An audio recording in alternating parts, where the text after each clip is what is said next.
Welcome everybody. This is the first lecture that we organized during the summer schools, the first public lecture.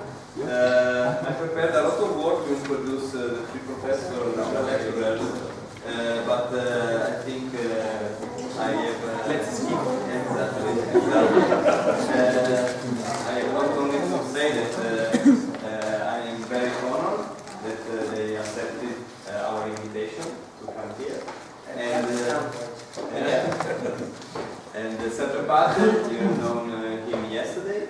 And then we have Professor Paolo Scrivano from the Boston University and Professor Filippo de Pieri, also from Politecnico di Torino. And welcome. And, also Professor Scrivano was born in Torino. And he did his PhD in Torino, but is more than 10 years with the United States.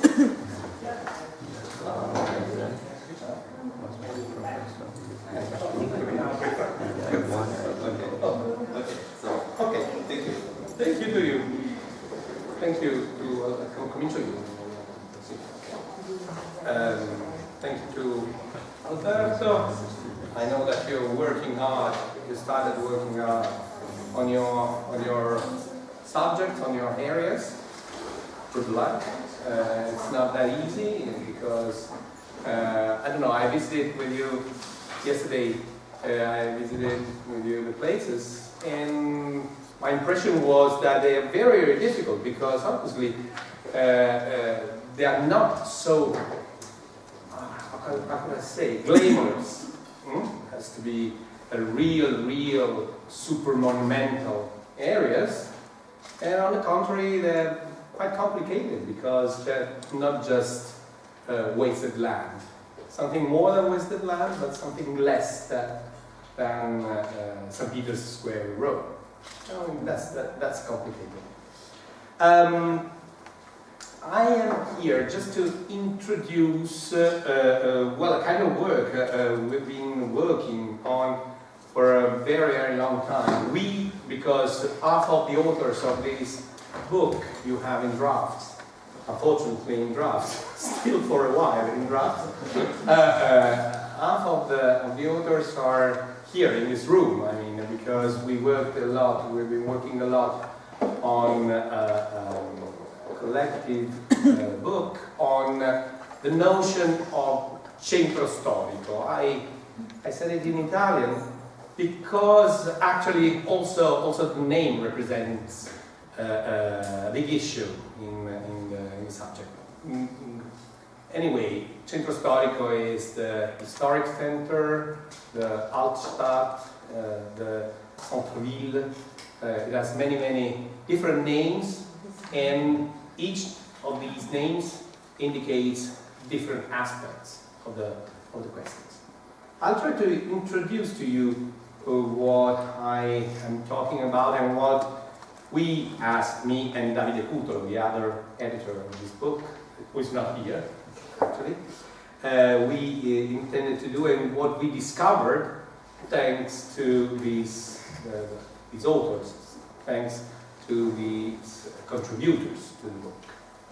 I'll let you see some of the cities that were investigated in the book. Cities having different histories, different kind of historic centers, different kind of fabrics, urban fabrics, urban histories, etc. Some of them were more talkative experiences, like in Urbino, where the city is very, very small. Some others were more consistent. One of the examples you will learn about after my introduction. Some of the experiences, the one investigated by Alberto Bologna, were incredibly small but incredibly prophetic for his Swiss life. But also for this summer school. And also for this summer school, because actually Monte Carasso can be compared to to Gassino. Well, apart from the incomes, obviously, of the inhabitants, but nevertheless. These are the experiences we were talking about. The idea was to investigate the notion by investigating many case studies.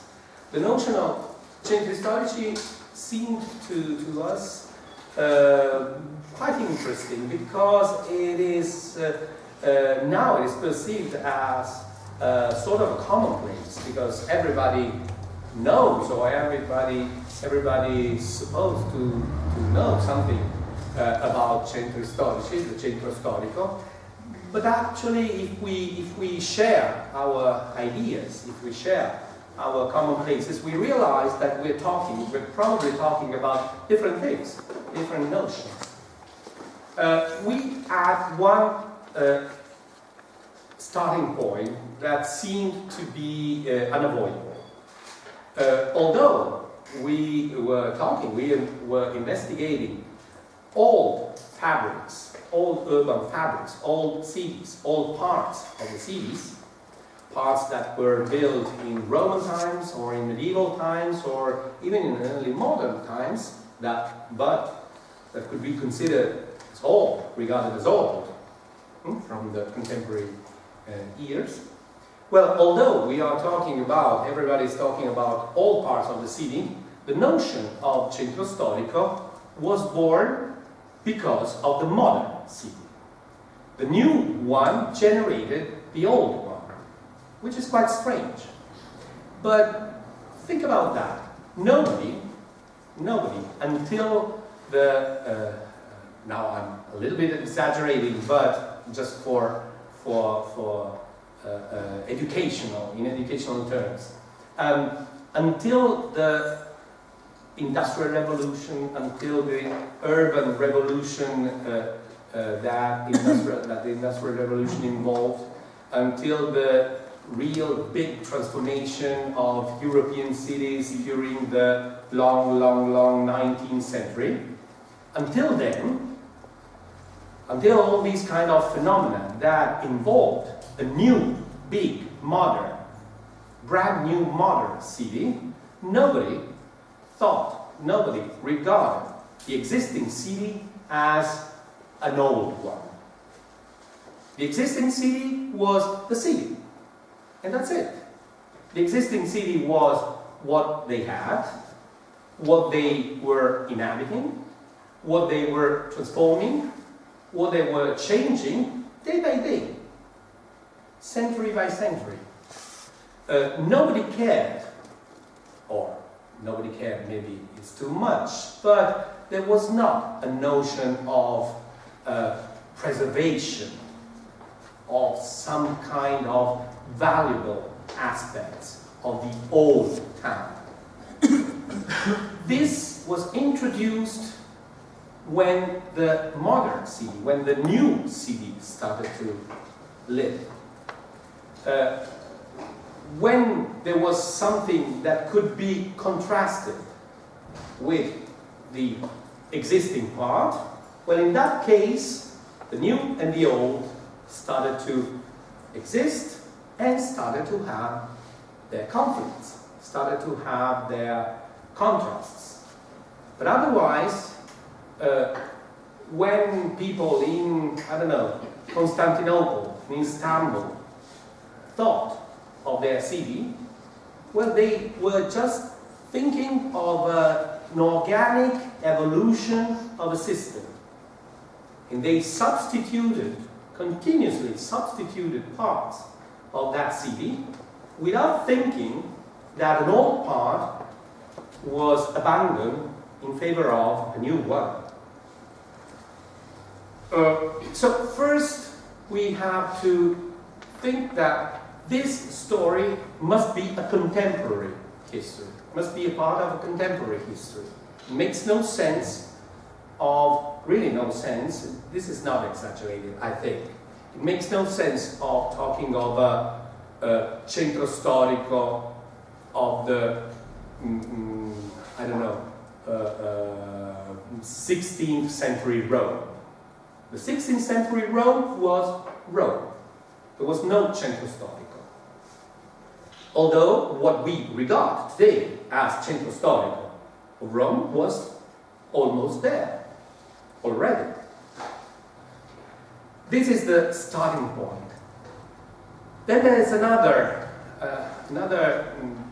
clue that I want to give you, and this was what I was suggesting before, about names. It is incredible how many names the notion of centro storico can have in modern European languages. Such a short history, such an enormous, vast patrimony of names, titles. Centro storico, città antica in Italian, Altstadt in German, where Altstadt means old town, but always combined with something neu, something new.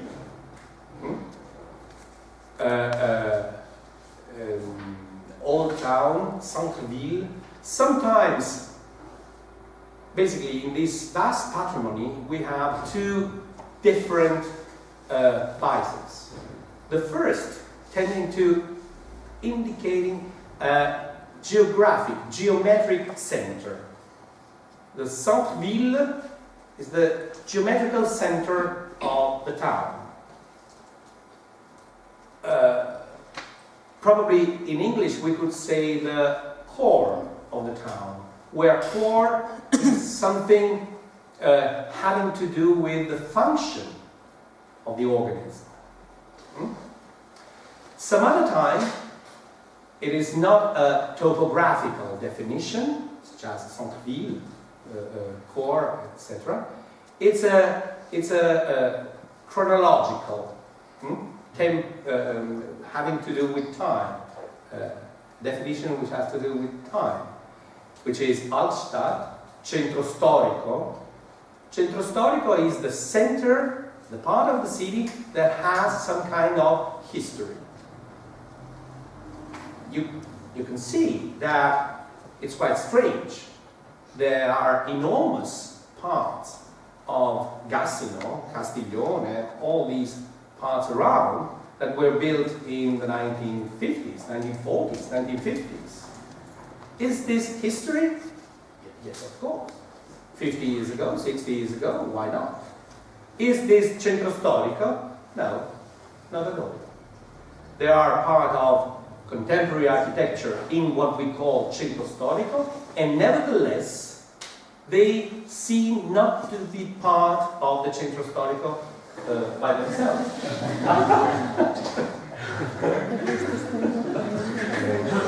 Questa sminuendo le funzioni di sindaco. Vediamo sempre un circo. Quello è fatto. Si ha come la sensazione che...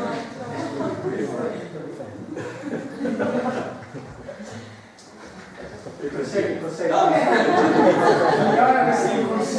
No, anzi, sono incursioni più che piacevoli. Voglio dire, il sindaco che fa un forte ai suoi cittadini, dovrebbe essere quello dei pilastri, gli ospiti. Esatto, sì. Temporary citizens. So, even these definitions seem to be quite ambiguous, quite contradictory, and they alert us on how many meanings we can give to a notion that seems to be simple, that seems to be elementary, and that is not. That is actually not. We literally don't know what we're talking about sometimes when we talk about centro storico, when we talk about Altstadt. Altstadt is a wonderful term because Altstadt is the old city. Now, I'm sure you know very much about the history of German cities. Most of the Altstadt of the German cities was completely destroyed by war. And nevertheless, you indicate that part of the city as the Altstadt. In Nuremberg, for instance, there's an Altstadt, a couple of fountains, and a couple of churches. This is the Altstadt.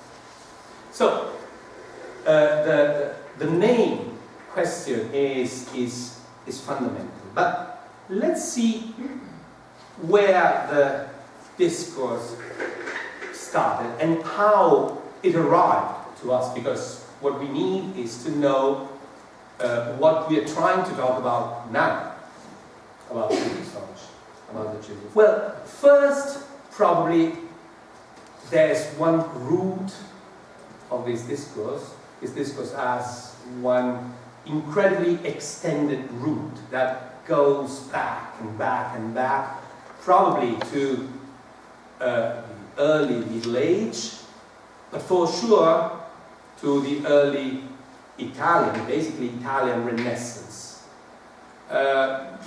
May seem a little bit provocative, but probably Francesco Petrarca was one of the possible inventors of a notion that transformed and transformed and transformed, arrived to us as centro storico.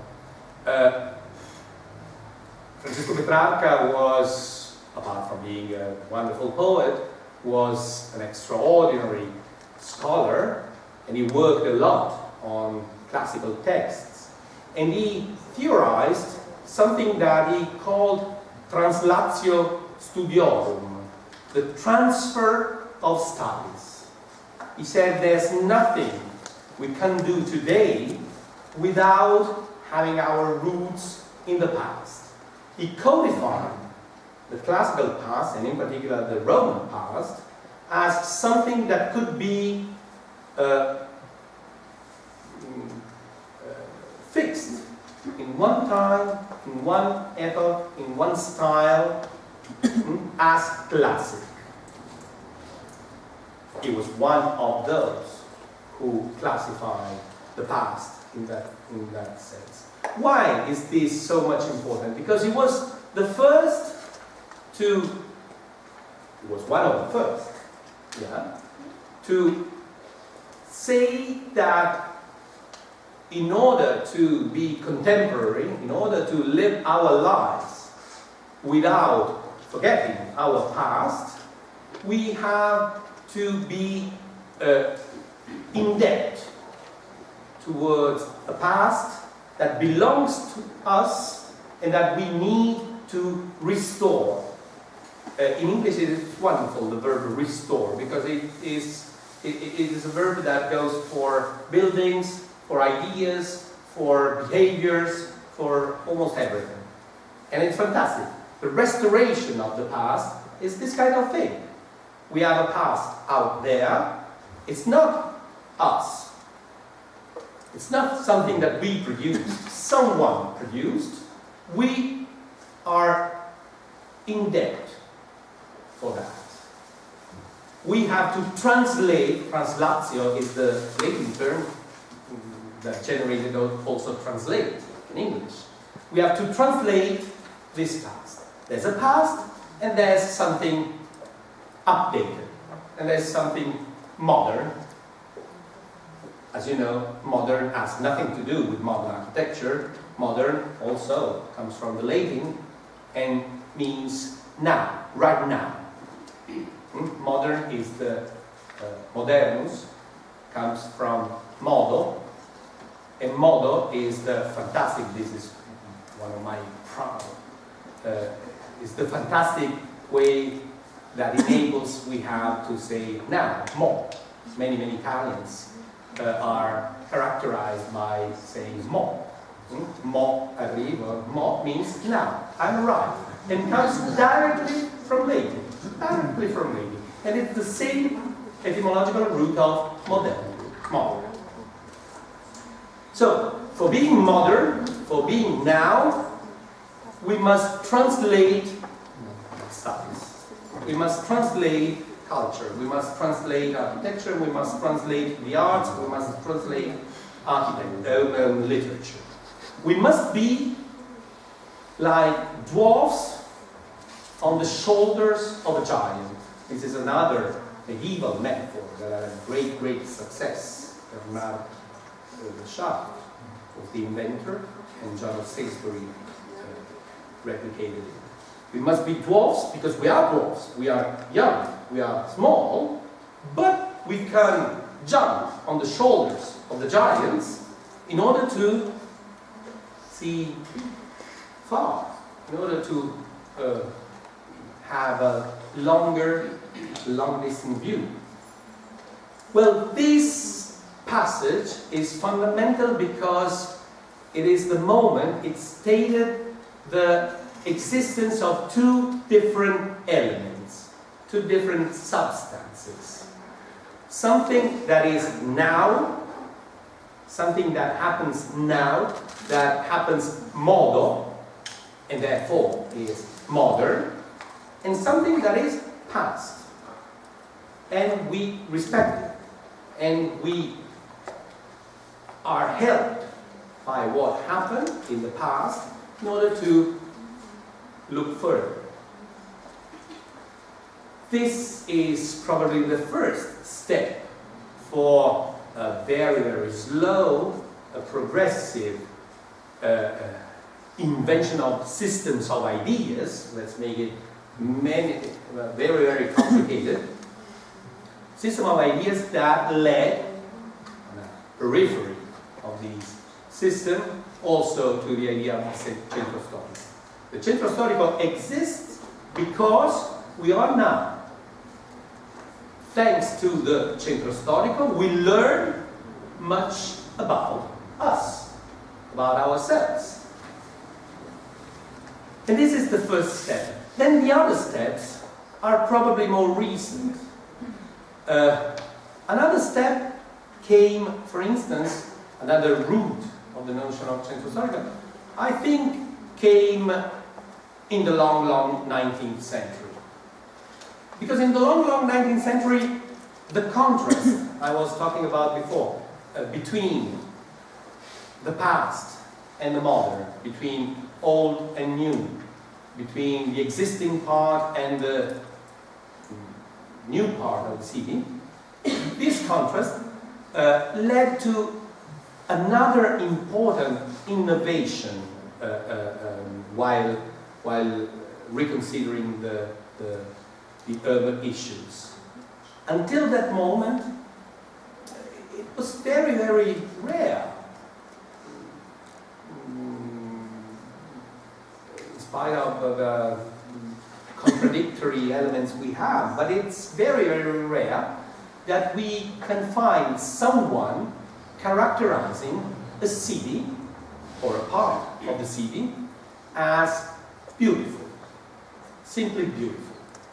You may say, but this is not true. Obviously, all the landscape paintings, for instance, in the 17th, 18th century, depicting Florence or Naples or, I don't know, whatever, well, they were imagining something and representing something beautiful. Part of the city that were beautiful. Well, but they were not representing the city fabric. They were representing landscapes, urban landscapes sometimes, but something built as scenes, built as part of a picture, as theatrical scenes. I'm talking of cities, I'm talking of stones, I'm talking of the streets, the squares, this kind of things, of material things. Well, for having an aesthetical characterization of the cities, we must wait, once again, the industrial town, we must wait for the contemporary time. Only when the ugly, modern, smoky town was under construction, people seemed to realize that there was also another city that was not smoky, not ugly, not uncomfortable, not sick as the modern one. the old town became beautiful. And beautiful in terms of perception. Aesthetics in terms of perception, in terms, in the etymological terms. What I perceive as a city. Less or more these, well, this is just a pop version of Camino City, and obviously you probably recognized him. But nevertheless, what is important in this part? Why it is important for us studying the Centro Storico, and why it is important for us, for you, studying a Centro Storico that is not exactly St. Peter's Square or, I don't know, Piazza della Signoria. Why that? Well, because, for instance, Camillo Sitte and his followers was the one who made clear that a beautiful city, a beautiful town, or a town, in order to be beautiful, didn't need just, or doesn't need, just monuments, super monuments, super monumental works, super aristocratic palaces, churches, basilicas, Colosseum, whatever. A beautiful town is a beautiful town because it has beautiful buildings. It has a beautiful structure of the streets. Because the structure of what we pass by, what we see when we walk down in the city is beautiful. Beautiful in terms of aesthetic perception. He detested the ring in Vienna because, not because the buildings were not that beautiful, it was much a worse architect than the architects of the ring. But he was not interested in that. He was interested in the fact that a colossal street didn't give the possibility of having wonderful perspectives, interesting representations of small spaces made by, how can we say, humble buildings, minor architecture. Architettura minore is one of the wonderful issues of Italian architectural culture of the 1930s, 1940s. What is architettura minore? Minor architecture. Is it ugly architecture? No, not necessarily so. Minor architecture, architettura minore, is something that is not official, not monumental. Probably the term monumental is the most useful in these terms because, well, it's the contrary of. We can define it in terms of opposition. Considering the existence of a minor fabric, some minor architecture living on the same fabric of the major architecture, well, this is an extraordinary invention because it means we don't have to deal with Piazza di Spagna only. We don't have to deal with Piazza Castello only. These are obvious signs of beauty. These are obvious representations of power, blah, blah, blah, blah, all that we know about super cities and super monuments in super cities. No, we are talking about the bakery.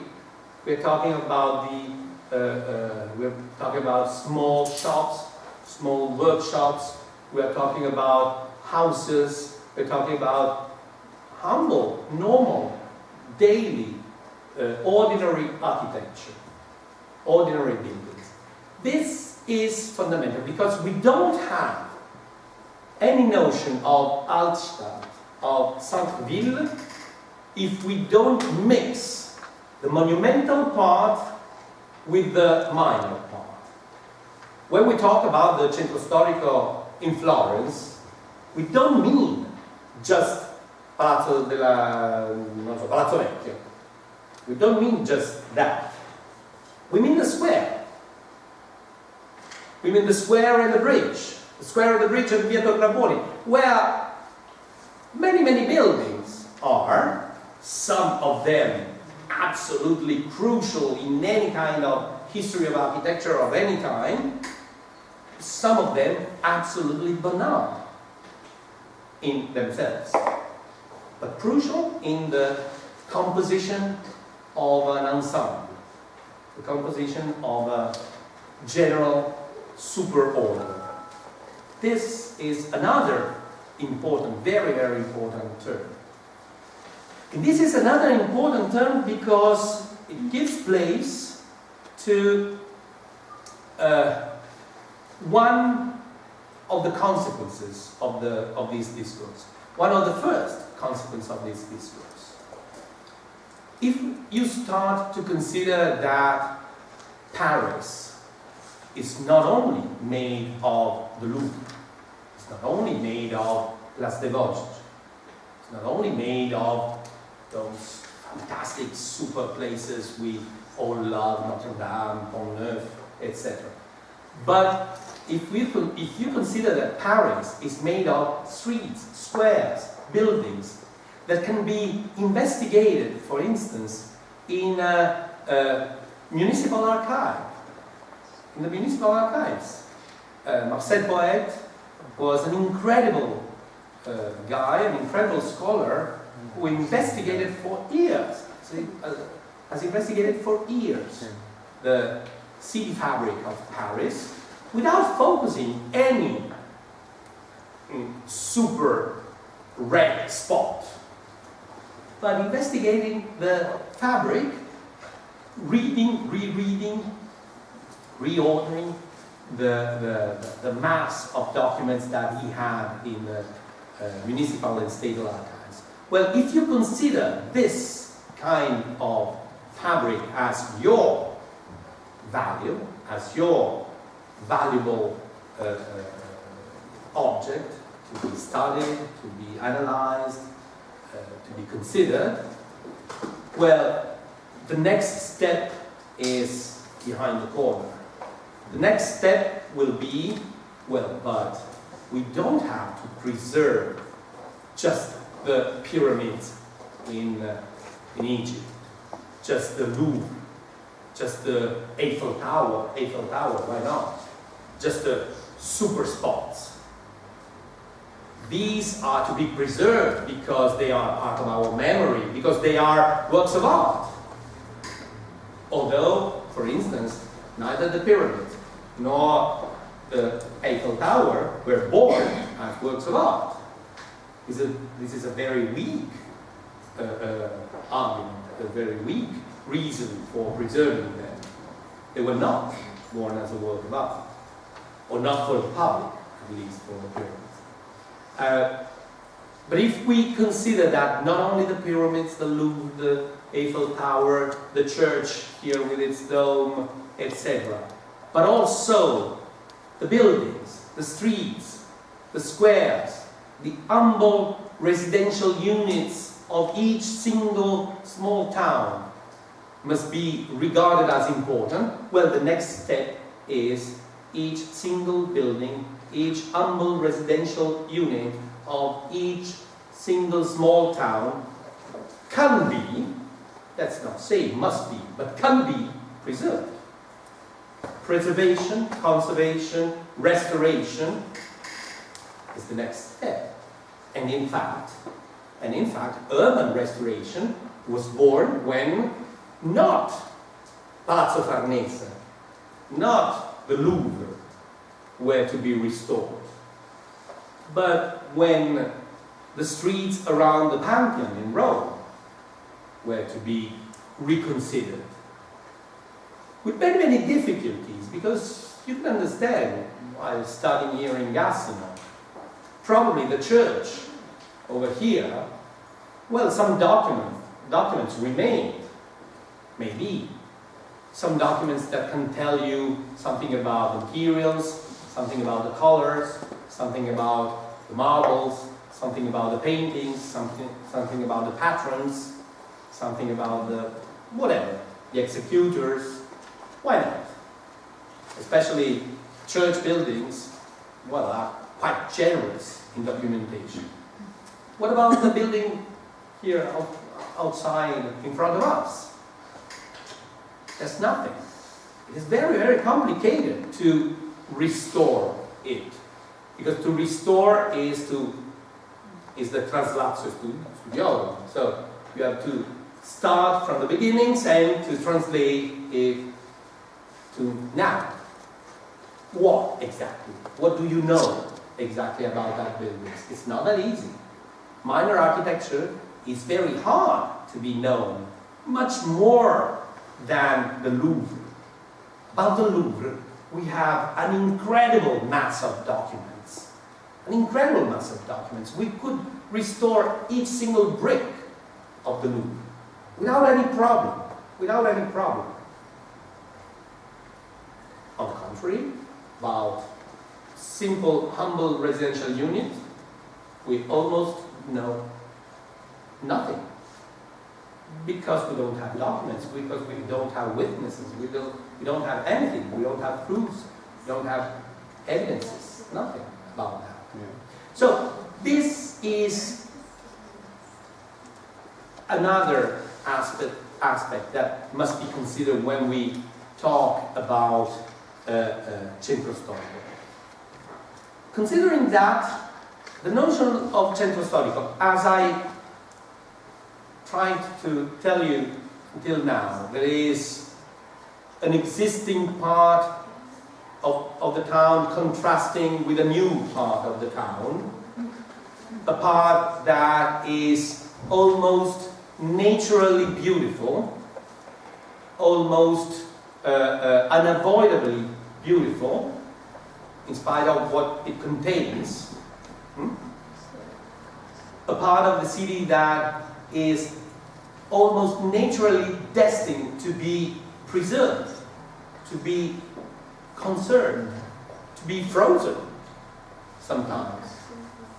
Well, all these notions were already there before the Second World War.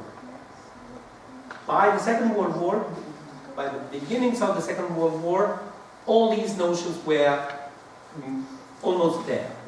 People knew the difference between the Altstadt and the Neustadt. People knew the difference between the centre-ville and the periphery.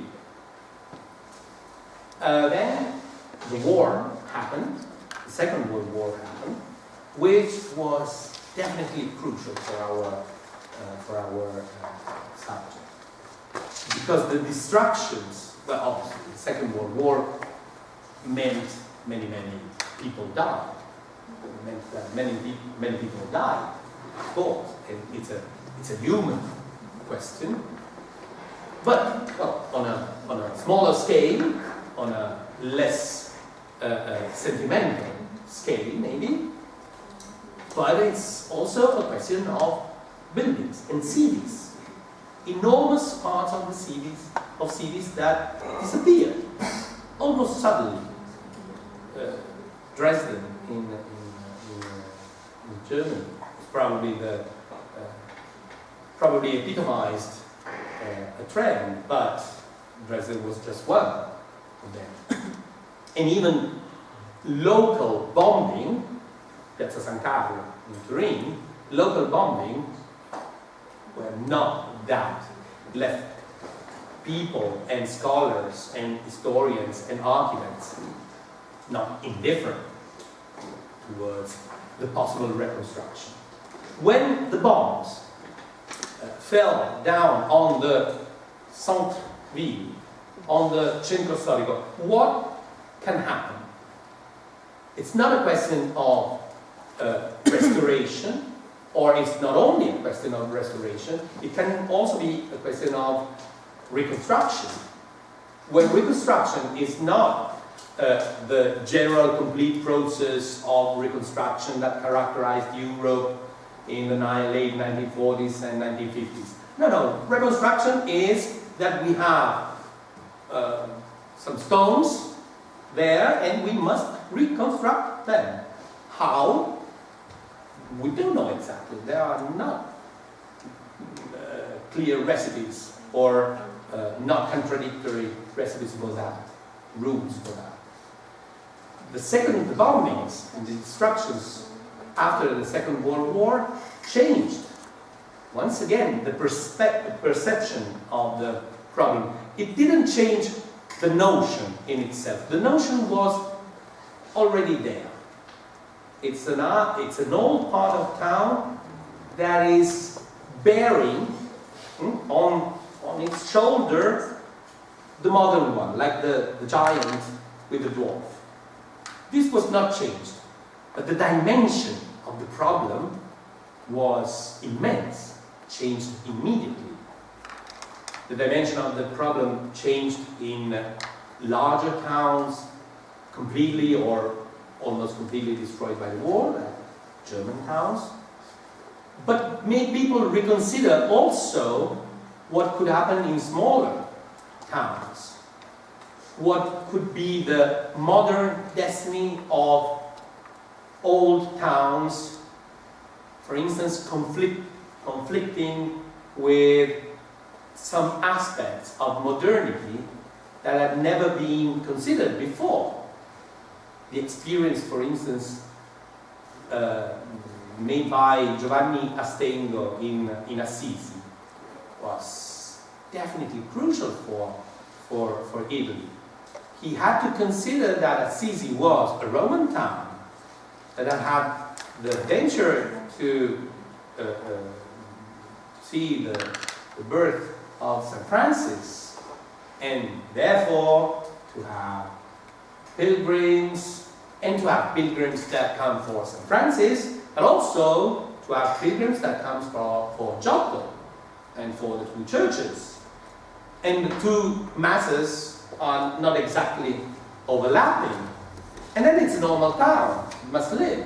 It's not a museum, an open-air museum. But all these things conflicting were not did not belong to the city of Assisi in itself. It was a consequence of different things. The scale of the phenomenon was multiplied, was absolutely multiplied. And therefore, Giovanni Astengo has worked for years there in Assisi, failing his target, in part, but not because of it, because of politics sometimes, because of other external factors. The dimension of the phenomenon was absolutely crucial in the 1950s and 1960s.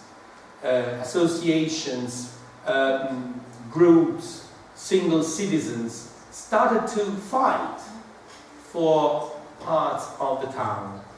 Even when, or especially when, these parts of towns seem to have been abandoned, been neglected for years. Turin is one of the cases, of course. Turin, you are basically young, well, almost all of you are basically young, and you probably don't remember what today we call quadrilatero, just 25 years ago. Late 70s, early 80s. Nothing to do with the pastis, nothing to do with those super snob bars over there. Nothing about that, obviously.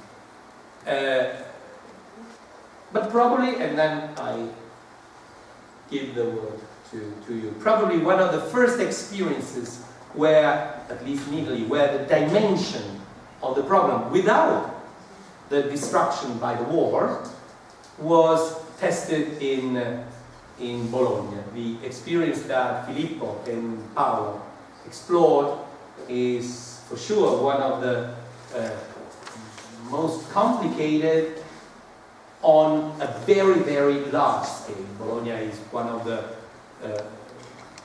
biggest and most important medieval centri storici in Italy and in Europe in general, and an incredible experience that they have started. So, probably, if you agree, I can give the word to you. Ci avete un'altra persona? Ok. Metto io? Vai.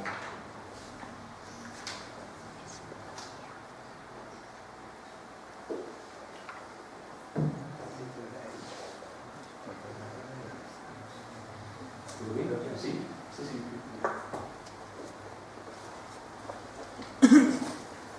Come fatta a sinistra? No, senza presenter, no, così. Ah, sì, ok. Well, thanks Sergio, and thanks to the organizers, to the audience. What we are going to do, Filippo and I, is to illustrate to you a study that we developed starting probably 15 years ago, something like that, on the city of And not for the book. It's a and story. we are starting. We did a move from here, talking about historical presents. Modern monument. So we'll try to know how much time we have at our disposal. So probably yeah. So we have some 30 minutes, something like that.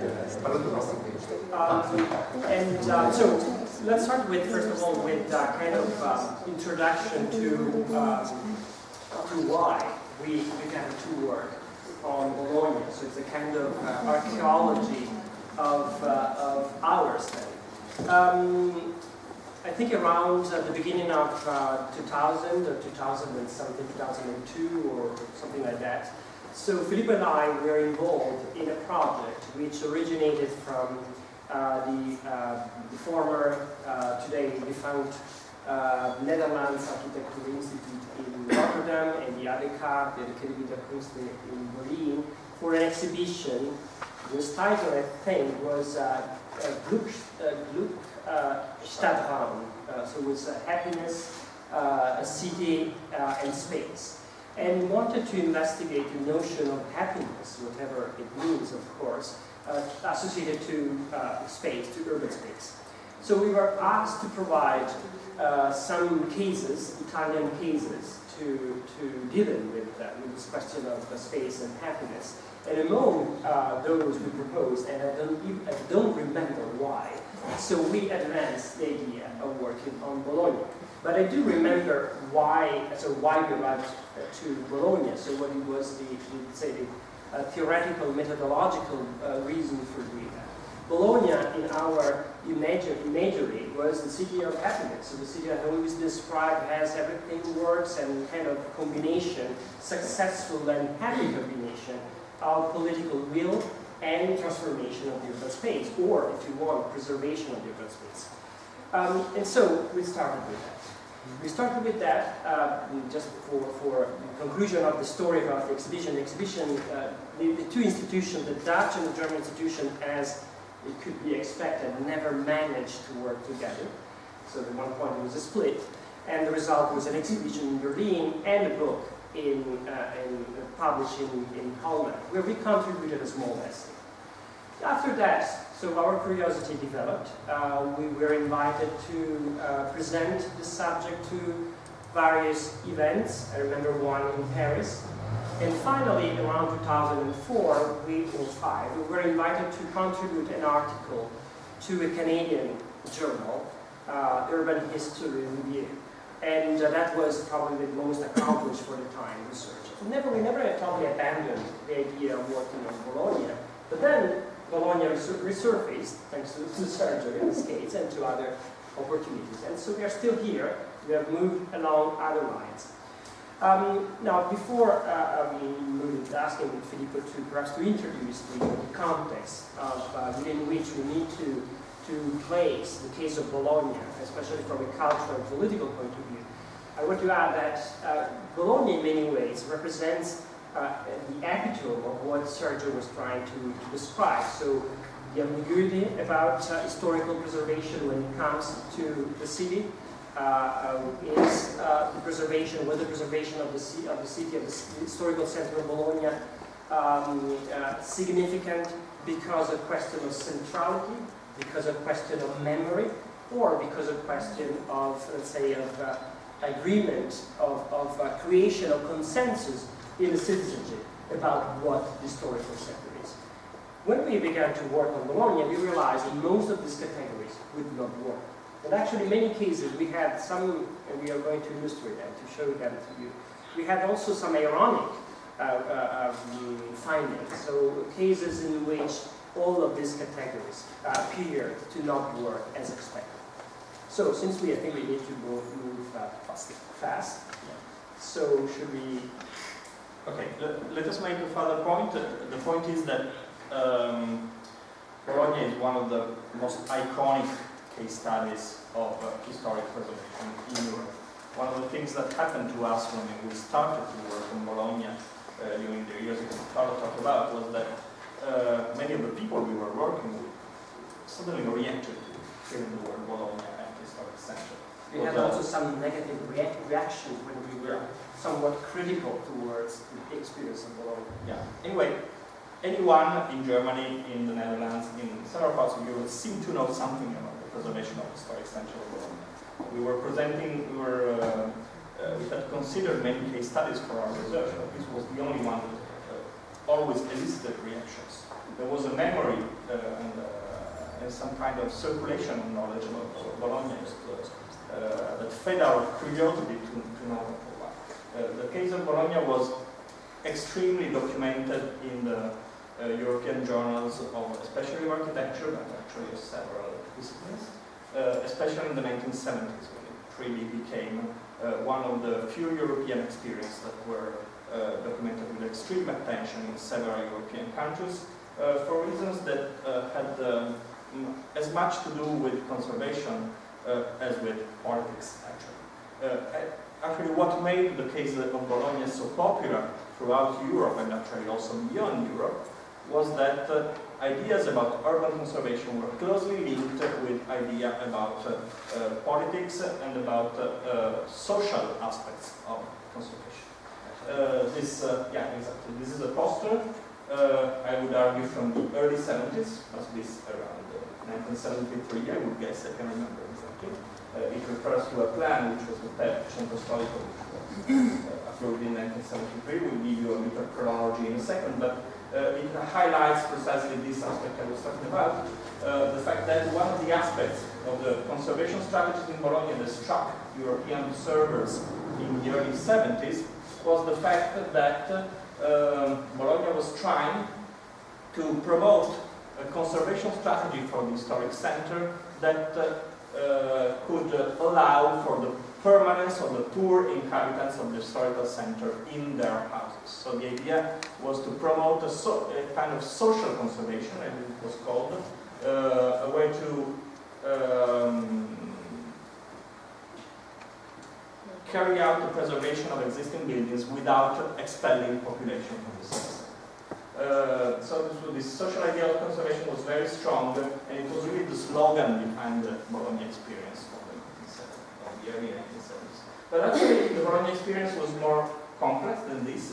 It started in the mid-60s as a conservation campaign, actually partly devoid of these social elements. It was really conceived at the beginning as a plan for the historic center that mostly targeted architectural and urban issues, so it was mostly dealing with the conservation of the built fabric of the historic center. Then this political and social dimension came slightly later, especially at the beginning of the 1970s, when the conservation strategies of the Bologna City Council cross-paths with a big political problem that was central for all Italian municipalities at the time, which was the problem of housing. This was the time when there were several popular movements fighting for what was called the right to a house and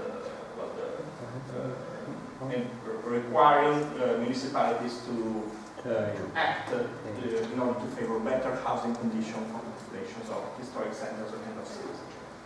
Yeah, and I want to add a couple of things, and I guess most of you understood what the poster said. Bologna says no to speculation into evictions. So there is a strong political message, there was a strong political content in initiatives which were carried out by this planning projects. In a moment we will perhaps explain about the various plans that were elaborated by the city.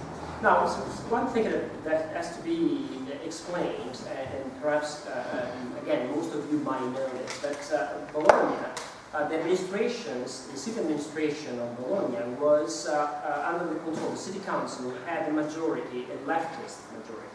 The PCI, the Communist Party, had the majority in the city council, which is a very interesting element to think for a moment.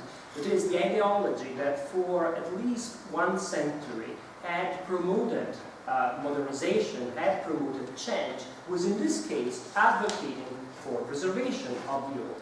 Now, bear with me, I don't want to simplify, I don't want to write to simple conclusions, but there's an interesting elements to think about. That it's the case of a left-wing administration that promotes the preservation of historical contents. One of the reasons for which, as Filippo was explaining, Bologna became so important, became such a reference for architecture and planning and preservation culture, at least in Europe in those years, was exactly the association between the political line of the municipality and the planning exercise. In fact, again, most of you know that Bologna, one of the definition of Bologna in Italian has been in the past Bologna la Rossa, red Bologna, so Bologna as the center of Italian communism, which many things should be said. Now, this association, this identification of Bologna with its political administration was translated also into the realm of planning. And you can understand how easy it could become the play of words. Red Bologna could be, for example, associated to very strong images in the history of planning of the 20th century, like Das Wohlgeben, Red Vienna, the initiatives that had characterized the city of Vienna after World War I in the presence of a left wing, in that case, a social democratic administration. So this aspect was probably propelled the success of the case of Bologna at that time. But we were not satisfied by this. So we wanted to look into the case with more attention. Now, I don't remember which image we have here. One thing it is important to keep in mind is that the policies for the historical center of Bologna of the 60s and 70s were part of a broader planning process in which they have to be understood. It's just impossible to really understand what happened with the conservation policies for Bologna if you don't keep in mind the various plans also for the rest of the city, for the expansion areas of the city that were drafted at the time, and of which the conservation plans for Bologna with which the conservation plans of Bologna were somehow coordinated. This is a photographic model that gives you some picture of the northern periphery of Bologna together with the city center. This picture is very good at showing the northern expansion area and also the Fiera district of Bologna, the part of the fair. So, for example, one important policy that was carried out almost in parallel with the conservation plan for the city center was the decision to hire Kenzo Tange, the Japanese architect, to draw a new centro direzionale, as it was called, a big office center to be constructed out of the city center in the northern periphery of the city. This policy the idea was to create a new centrality for some activities that needed to be located out of the historical center of Bologna. There was the conviction that, there was the persuasion that some kinds of activities, especially tertiary activities with large office structures, were not compatible with the existing structures of the city center, so that one precondition for the city center was to concentrate some of these activities in other parts of the city. So this was a strategy for the centralities of the city. In order to preserve the historic centrality of the city, one thing that needed to be done was to create the new centralities out of the historical city center for those urban functions that could not find space in the city center without destroying it. That was more or less the idea. Another important aspect of these policies that kept together the periphery with the center was related to housing. The planners that were working for Bologna in the 60s spent an important part of the time drafting plans for public housing in the periphery, in the expansion areas of Bologna, especially subsidized housing for affordable housing for working classes, but also for the middle classes. This was done throughout the 60s. At the end of the 1960s, when the policies of conservation of the city center were promoted, the city center of Bologna was paradoxically the only part of the city that had not been touched yet by housing policies. So it was the poorest part of the city. It was a city that was in poor housing conditions. So while housing conditions in the periphery were getting better, this part of the city seemed to require some kind of intervention. So there was some kind of coordination between this. One just last point. This was also promoted by the Communist City Council Paolo has been talking about, with the help of external consultants that were not based in Bologna. Usually they were sort of parachuted by the Communist Party in the local reality. What Kenzo was certainly one of them, but there were other important names in these pictures. An important and a key actor was Giuseppe Camposolini-Venuti, who was a planner from Rome, who served as a deputy mayor to planning in Bologna for several years, being sent there by the Communist Party to carry out exemplary policies for the city that could serve as a showpiece for the Communist Party, willingness to create in Bologna a better example of the city. And one more important name that was active in Bologna was Leonardo Benevolo, urban historian and planner, and maybe we can move on to the next picture. But I leave to you to talk about the demo. But I want to add a couple of things, a couple of aspects. The first is about it's about the fact I might add something this issue, this aspect concerning the preservation of the center in order to preserve the social fabric of the city.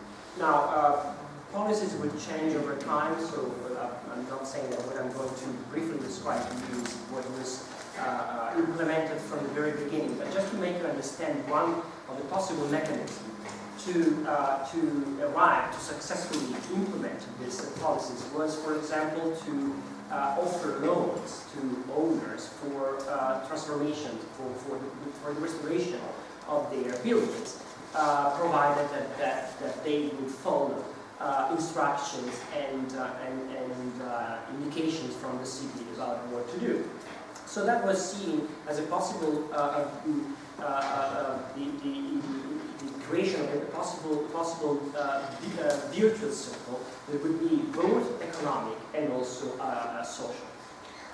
The other aspect, before moving to Benevolo, that should be is important to add, is that together with these figures that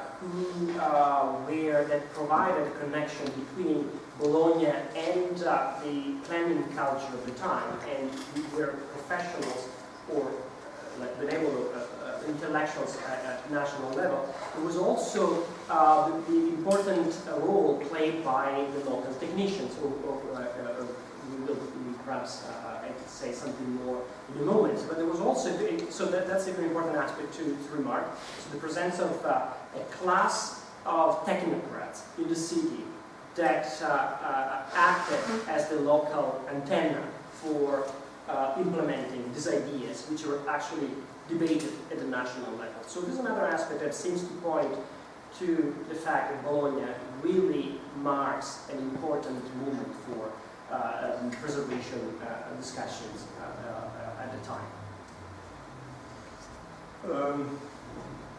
So Bologna drafted the plan for the historic center in 1969. It was one of the many Italian plans at the time that had the word centro storico in their title, which was a recent phenomenon. I would say that the first plans for a centro storico that used this expression in their titles date from the mid-50s, I would say. I would say that possibly the earliest example is the plan for Genoa, that never came to approval. And the process of definition of this conservation plan for the centro storico started around the mid-60s, around in 1964. And started with the work of this group. This is the cover of a document from 1965 that suggested a few guidelines for the drafting of this future plan for the centro storico. The group was a technical and scientific group coordinated at the University of Florence by Leonardo Benevolo, who was then teaching at the University of Florence and was hired for a few years by the municipality of Bologna as a consultant. He then disappeared completely from the picture. By 1969 he was not working at the plant there. But this document from the mid-60s was essential in outlining what later became the 1969. And the document also served, as Paolo was anticipating, as some sort of training ground for some technicians and young architects who later became technicians for the municipality of Bologna. The most important name you see here in this group is the name of Pieri who entered the administration a few years later and also became deputy mayor for housing planning and with several roles. He was one of the masterminds behind the long story of the plan for Bologna. This document from 1965 had an important role from several points of view. One of them was to define what the centro storico was, because it was not obvious at all to actually understand what the word centro storico meant, historical center meant. And the document proposed several strategies actually, even contradictory between them, in order to understand what the centro storico was. And one of these strategies is very well represented in the cover picture you see here. The cover picture you see here is a historic picture of Bologna that brings to the foreground an important element of the history of the city. It is the walls, the presence of walls that delimited the city and drafted the distinction between the inhabited part of the city and the rest of the territory, which was not the city. And the first thing that the document proposed to do was to identify the historic center of Bologna with whatever part of the territory was comprised within the perimeter of the ancient walls of the city. The walls of Bologna were not there anymore in 1965. They had been demolished, I would say, at the beginning of the 19th century, if I'm not mistaken. But the trace of the perimeter of the walls was still very much visible in the fabric of the city. There was this line of boulevard, this perimeter boulevard. So, the first image is very, this image, it is very clear from this image. So the centro storico, according to this document, was everything that was comprised within that perimeter. But the plan also proposed other strategies in order to, within the perimeter, we have to go there. So since the question was how to define what historical center was, other than through categories of centrality, one approach was fine-tuned by a group of research and then applied for the first proposal for planning, was to start a censimento, so a survey of the buildings in the city. And in doing this, when you do this act of taxonomy, so you need to create categories of buildings and then trying to identify as such. So that implied the work of a long survey work that trying to identify the possible, the historical stratification of the functions of the buildings. And here we see one of the multiple maps that were elaborated. Now I just want to move a moment to this picture that you see that identify possible solutions for different types of spaces. I remember that, for example, spaces were identified according to whether they were residential for residential purposes, according to a specific typology of buildings. Here, we don't have the time to discuss this, but there's another interesting connection between the experience in Bologna and the debate of the time, typical of the Italian architectural culture, over the question of typology. I don't want to add much more to this. To commercial spaces and institutional buildings. The result, however, and this probably was one of the things that led us to become even more curious about the case of Bologna, was the fact that this category, while well defined from a theoretical point of view, would lead to a non-clear definition of the urban space. So remember, in one map, for example, that tried to survey the functional destination of the buildings in the historical center, identified as residential, commercial, institutional, and other. And I think that 1/3, if not more, of the city fell under the category of the other. So you see that this kind of approach can also have complicated outcomes. Here we see, again, what I was saying, the fact that the typological approach was one that was considered by the work group. And as I was saying, that should lead us to make interesting connections with the debate of the time. I'm actually concerned about the time at our disposal. I could move faster. May I just propose we just go back a second to the color of the image because, one important point I would like to add about this picture. These are proposed categories of intervention as a city center. So this map contained a few suggestions of potential interventions for the city center. So it was the result of a work of analysis of the buildings within the city center, and also it sort of put together the suggestion for future actions in the city center. And let me just stress, let me just point to your attention to the yellow parts of this picture. The yellow parts of this picture are the buildings that are actually considered potentially suitable for demolition, because they were not considered by the planners and architects behind the plan for the city center as interesting from a conservation point of view. So here we have an interesting contradiction between two ways of imagining the historic center. One of them is based upon the limitation, is the first one we talked about. And from the perspective, the city center was a unity, was the whole thing that was identified by the former circle of the fortifications. On the other hand, from a more analytical point of view, the city center did not coincide with everything that was contained within the line of the walls, but was just made up of some parts, of some pieces and bits of architecture.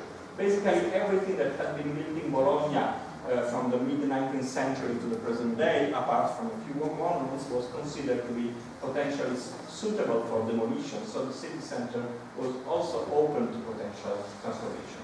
And one more observation about this map and about the typological drawings we have been seeing is that an important part of the analysis work carried out in Bologna was about houses. The city center of Bologna was mostly made up of two things, of houses on the one hand and monuments on the other hand. It was very much about ordinary architecture. It was one of the many examples of conservation plans from the late 1960s that were more concerned in preserving parts of the city than in preserving specific monuments. And these parts of the city were mostly made up of houses, which also made it that there was some sort of natural shift between the 1960s and the 1970s from these conservation plans that had a strong focus on the conservation of the fabric of housing in the city to the social conservation plans of the early 1970s that were very much about preserving housing and also caring very much about the condition of inhabitants within the houses. Perhaps as a frame, Sergio said that we have perhaps another 15 even 20 minutes, that it would be important to leave some space for questions, so at least 10 minutes. So to conclude, to move towards the conclusion, I think we need to say two important things. First, we want to illustrate, how the preservation activity, some of the possible outcome of the preservation activity. And if we move a little bit, here we have other examples of typologies.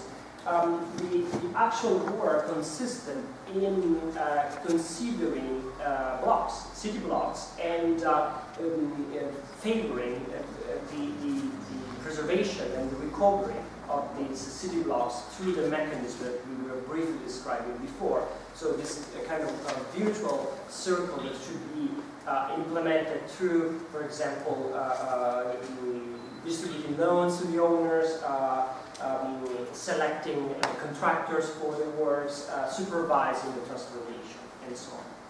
And here we see, probably it's one of the most iconic illustrations of the work in Bologna. I think this image has been published in several venues in the 70s, and almost the illustration of the work, together with images of this kind, which seems to summarize this approach that combined the typological view of the typological reading of the city together with all the consideration that Filippo was making.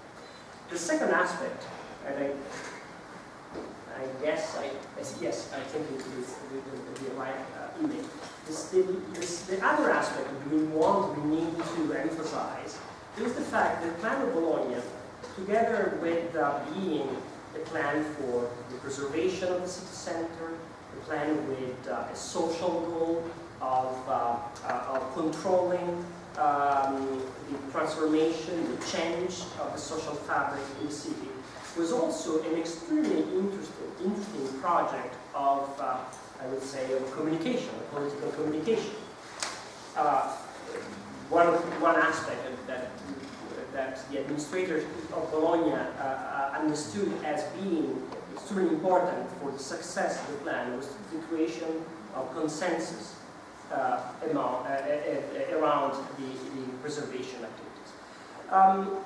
Together with the planning, the preparation of the plans and the approval of the plans through the traditional legislative instrument in the Italian system, other initiatives were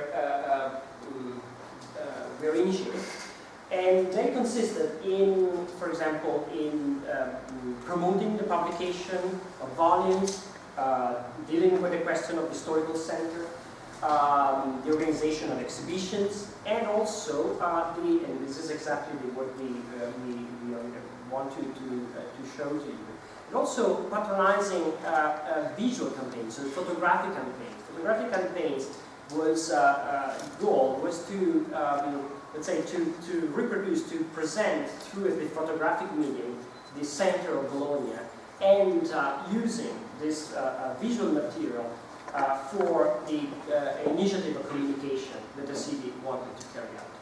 Among the things that the city did, in fact, was to hire a photographer whose name was Paolo Monti, whose work consisted in starting photographic campaigns along the streets of Bologna.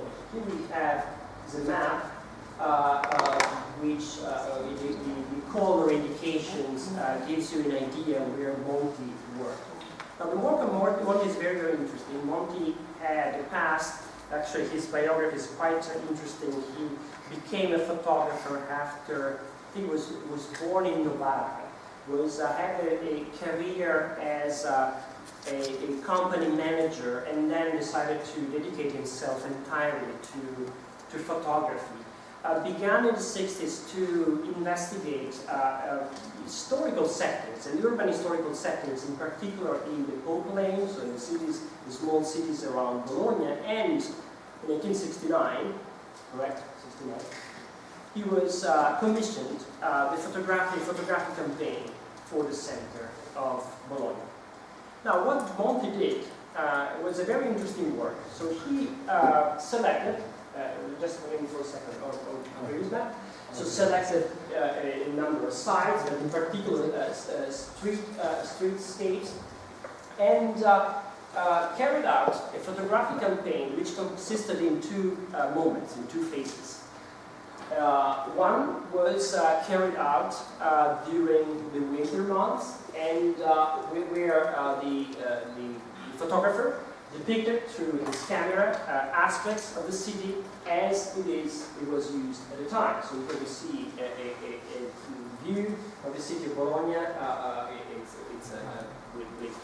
Used in modern times, so historical settings seems to collide with modern use. So the city becomes a large parking lot. So this was the first phase of the photographic campaign. If I'm not mistaken, Monti used a reflex camera. He chose a reflex camera in order to have a kind of agile instrument so he could move along the street, take the photos. He didn't need to have a tripod to do that. And so that for him allowed him, in his opinion, for more immediacy in representation of the space. Then he repeated the same campaign in the same places, in the same spots, or almost the same spots, where he had taken the shots in August.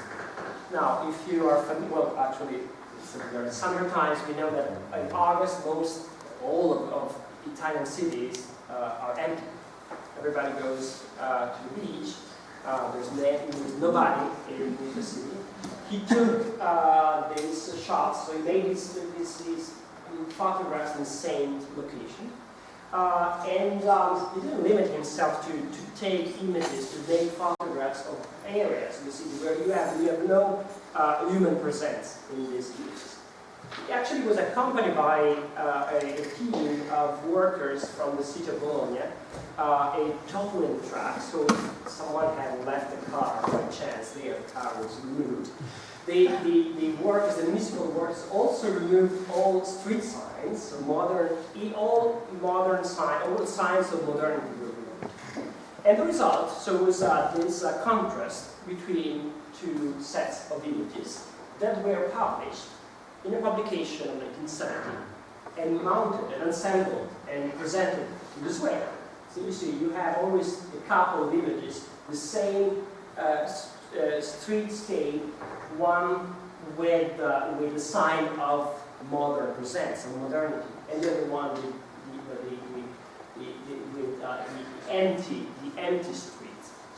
I use the term contrast, and because as soon as we saw these images, we immediately thought of a famous 19th century publication by British architects and theorists, Augustus Pugin, which was titled Contrast. Now, contrast consisted in a collection of images, engravings, which were contrasted. And an image of a city in the 19th century was contrasted to an image of the same city or the same city spot in the city during medieval time. Now, Pugin was an extremely conservative figure, intellectual. The Protestants who converted to Catholicism because we believed that Protestantism was not enough, was not preserving enough ethical values. And this publication supposedly emphasized the beauty of the medieval city as opposed to the grim cityscape of the industrial city. So we found in this publication the very same, almost more realistic approach. This was not the last. The work by Monti was not limited to publication, to the inclusion in publications, but that also gave the opportunity to the city to organize further public events, like exhibitions, like we see in this case, exhibitions where images of the historical city were presented to the citizenship of Bologna under in the settings of historical Bologna. And here we could not help but thinking I mean, here you have photographic images of arcades displayed under arcades. So it's kind of ironic. So why just not to say, look at the arcades? Why do you need the photographic medium to do that? But that's of course an ironic comment. So you see that's Bologna also, another important aspect of the Bologna experience was this component of political communication, on which of course we could elaborate a bit more if we had more time. Now, I don't know, Filippo, if you want to add something. Maybe we can just remember that this was part of a 1970 exhibition, I guess. And the title of the exhibition was Bologna Centro Storico, but the subtitle of the exhibition was An Ancient City for a New Society. So the idea was really to really put forward the role that the ancient city could play in order to strengthen new forms of citizenship for Bologna. And it is also important to stress that the many photographs that Bologna took in the city center of Bologna were presented as a survey, so as part of the analytical work behind the plan, but actually they did not participate in the construction of the plan. They were commissioned in 1969, where the drafting of the plan was already over, so they really were meant for communication purposes. There really was sort of a some are just perspectives, so they're nothing technical. Exactly. The plan was very much about specific buildings that you have seen. It was made up of prescriptions of what to do or what not to do with specific buildings in the historic fabric of the city. While Monti's photographs, most of them were not about specific buildings, they were not about the specific houses in Bologna. Many of the photographs were about the public spaces of the city, which were not actually touched by the conservation plan. They were sort of a big collective representation of a new image of the city that was proposed to Bologna citizens as a symbol for a new political alliance that the plan was to sort of renew. I think that we can close our presentation at this point. Because I think another 10 minutes for questions, and we certainly welcome questions from the floor.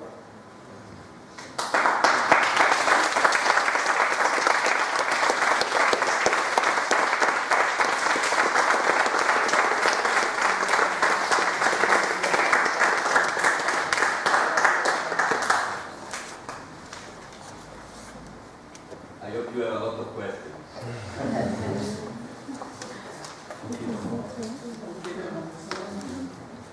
Dell'underground del centro storico, quello che c'è sotto, perché anche Gassino era chiamata Gassino la rossa, c'è un sotto Archeologia. c'è un underground. Underground was not really part of the occupation of So the real, it's not the underground, it's the social underground. The political underground, it is the actual underground of the city. It was not taken into consideration by the plan, as well as whatever historical was out of the city center was not taken into consideration by the plan. So it was important to preserve what was inside the perimeter of the city center, but all the historical built manufacts that were immediately out of the city center or close to the city center were completely left out of the interventions proposed by the plan. So this attention to the historic center was extremely limited in its purposes. It was criticized for that in later years. And in fact, something I want to add, perhaps we should debate whether this is correct or not. But I would say that there was no philological approach in the preservation policies in Bologna. What it was, it seems to me that the aspects of the social and the social political aspect was one that really prevailed. The photographic campaign, the exhibitions, the publications are not a small component, a small part of this of the plan. And in no way we want to dismiss the importance of actual planning. But the plan for Bologna is also this. Now, the plan is just a document, right? So a document that should guide transformation, future transformation. It's a legal document. But we usually we tend to translate, the concept of plan, the city plan, as something more that represents the city as after the transformation.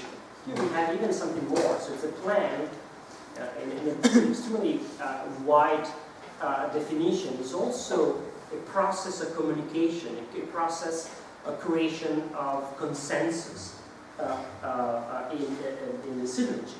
We didn't mention, for example, the fact that it's among the surveys, the technical scientific surveys, one was actually a survey in the citizenship where the citizens were asked to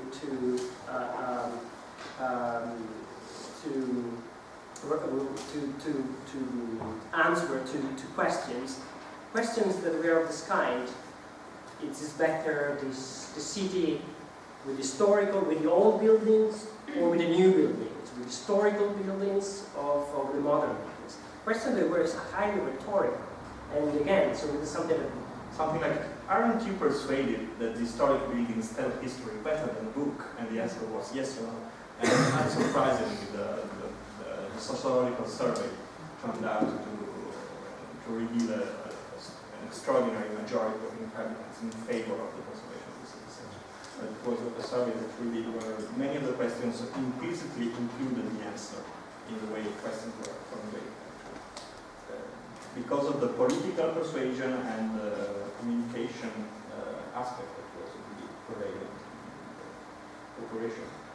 I happened to interview Pieri della 2 or 3 years ago about the history of this plan, and he was the first one to acknowledge and actually publicly state that most of the plan was not about technical aspects of planning, but it was really about communication, about trying to push the society and the city of Bologna towards a certain direction, about trying to make people more aware of the need to include the historic center in the transformations that were changing the territory of the city. Which connects to what Sergio was saying about the fact that the notion of what is historically worth preserving is extremely ambitious. Exactly, and it reconnects directly with the question of underground, because probably, for sure, in Bologna there was no underground question, because actually the line of walls was the subject from where they started. But in other cases, literally the revelation of an ancient city was made by discovering the underground city. Think of one of the biggest, most important, most spectacular events that happened in European urban history during the 20th century. That is the revelation, the discovery of Roman Fori by Benito Mussolini and Marcello Piacentini.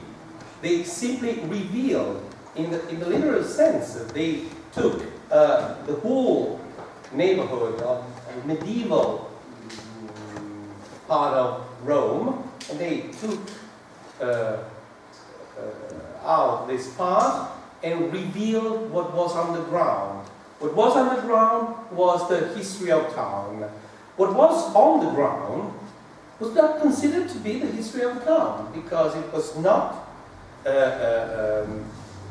combined, it was not the twin history that was to be told by Benito Mussolini from Palazzo Venezia towards the Patria and towards the Colosseum.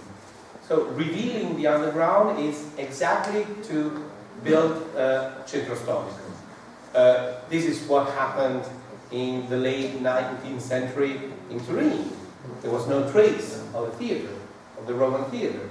And the Porta Palatina, that still today we are showing to every kind of tourist, but you probably have seen photographs of the Porta Palatina 120 years ago, 150 years ago. It was blocked by buildings, it was nothing similar to that kind of isolated monument over there, no trace of the walls, these kind of things. The revelation of the historic town. When we proposed the title of the book, The Discovery of the Ancient City, the publisher said, but this sounds a little bit archaeological, no? like Pompeii, Ercolano. Isn't it misleading? Yeah, definitely. If you can't do it with what you have on the ground, you go underground, and that's the. If you don't have anything on the ground, you can go underground, and there's always a part to be discovered. But that means that preservation, of course, responds to the social, cultural, political context of the moment. So why to preserve one moment in history rather than another? An example. These days I'm living in Berlin, and Berlin is an interesting. Every time I walk in some parts of Berlin, I wonder what is underneath. And what is underneath because perhaps only 50 years ago there was a different city, and this city has been just erased and revealed, especially in the eastern part of the city. What is worth? What is worth preserving? What is worth remembering? The city that exists today, the city which is underneath. The question remains open and also extremely polemical because probably you heard of the question of the polemics around the demolition of the Palazzo Republique in the center of the city, which replaced a building that had been there only since the 18th century, but had been badly damaged during World War II and demolished by the Soviets in 1948 or 49, something like this. And it was replaced by a modernistic building which was demolished some 10 years ago because, officially because of the presence of asbestos, but obviously because it represented the communist regime. So you see that each building replaces another one and points to the fact that the preservation of one artifact connects to a specific agenda, a specific political agenda. Preserving the Roman, rediscovering the Roman past during fascism was a way to emphasize the connection between Italian cities and the Roman past. In other European countries, it wasn't like that, because perhaps it was more important to emphasize the connection with the medieval past. So that's certainly something to be taken into account. And just one, I don't want to monopolize the discussion. Again, about the arcades. So why the arcades? So why the arcades are so important in the visual representation of Bologna? Well, I believe because the arcades in this, let's say, construction, okay, cultural, ideological construction of what historical Bologna was, seems to really to convey the message that historical Bologna is a city where social interaction takes place under the arcades. So the arcades are the places where citizens meet. And that's the kind of message that could be easily associated with what the municipality wanted the message the municipality wanted to convey. We had a code name for our project. It's only a code name, but we call communism under the arcades, since the municipality was communist. So that we use this as a kind of working title. Not Arcadian communism. Oh, that's it. The second one. Yeah.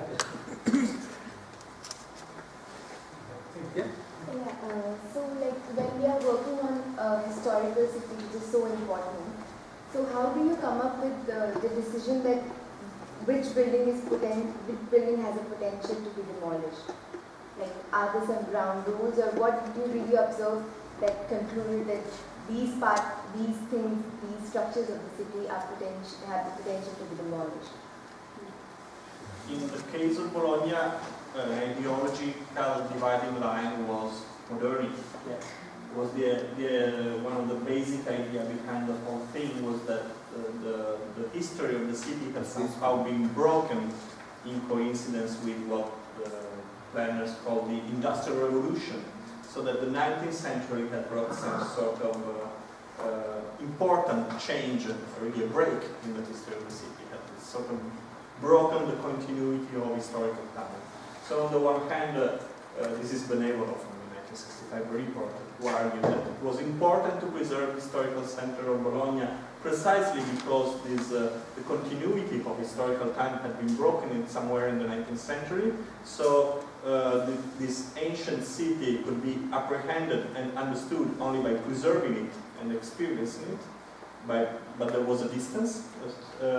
And on the other hand, this also meant that what had come after in architectural and urban terms was not really part of this historical city anymore. It came from something different and was not always as good as the ancient city was. This was how things were sort of drafted out in Bologna. I don't necessarily agree with this, but it was very clear from the color map you have seen, and from it was really part of the architectural ideology, not even this was not a political ideology, so it had more to do with the architectural ideology and the whole thing, and with this representation of historical time and its impact on urban history.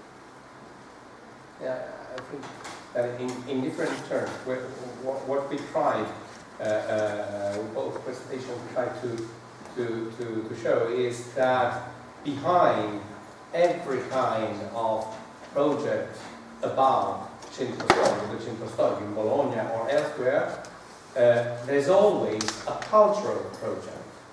Cultural project that can tell you what to save, what to destroy, what to demolish.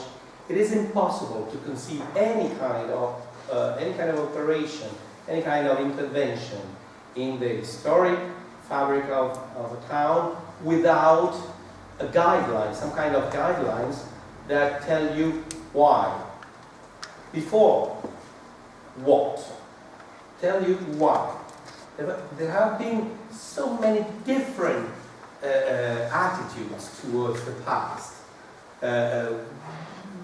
Even in the 20th century, even very recently, in very recent times, not in the very past of European cities, but we have destroyed, people have destroyed the Roman past, the early medieval past, the late medieval past, the Renaissance, the Baroque, the late Baroque, the 19th century, the early 20th century. There's not any kind of rule. There must be a reason for keeping this building or the building in front of us, or the Basilica of St. Peter. Because otherwise it's pointless for each single building or for the city fabric.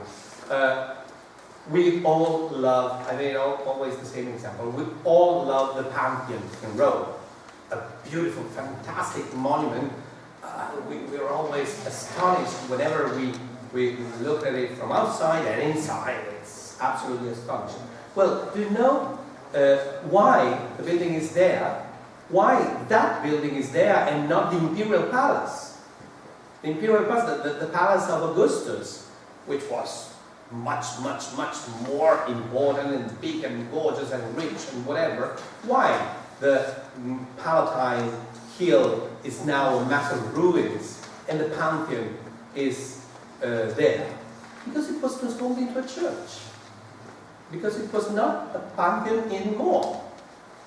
That is a church, a Catholic church, and being Rome, the capital of the Catholic Church, it was impossible to erase the Pantheon. Not because of the Pantheon, but because it was very, very difficult to cancel a church. And in particular, a church that was in a super ancient, super old, super noble structure. But don't keep the Pantheon because it epitomized classical Rome. You keep the Pantheon because it epitomized modern, the second Rome. It sounds weird, but yep.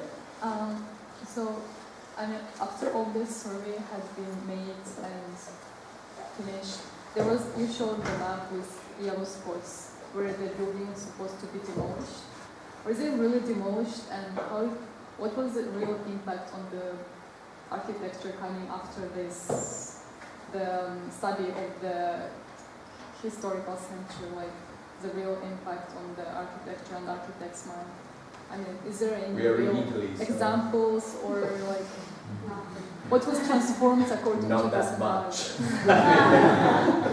But in the case of Bologna, It's Yeah, okay. in case of Yellow Bologna. one, yeah. actually that part of the city has a different. Yeah. They were not demolished immediately. They were not really demolished. Some of these are certainly built and replaced. I couldn't tell you which ones. But these were not prescriptions for demolition. They were not slated for demolitions. The idea was that if the opportunity came to replace those buildings, it was not forbidden. But it was not. So the imperative was not to demolish them, and the emphasis was more on conservation. So it was more on the conservation of it. You shouldn't forget that this plan was replacing a previous plan from the mid-1950s that allowed for the demolition of large parts of the historical city center in order to open new roads, so it was very much in the 19th century period. So this one was still a preservationist plan that really called for the emphasis in this drawing was not on the yellow spots but actually on all the rest. So the rest of it was prescribed to be somehow preserved or carefully renewed. The plan allowed for the demolition if there were opportunities and if the project was doing that, etc., etc.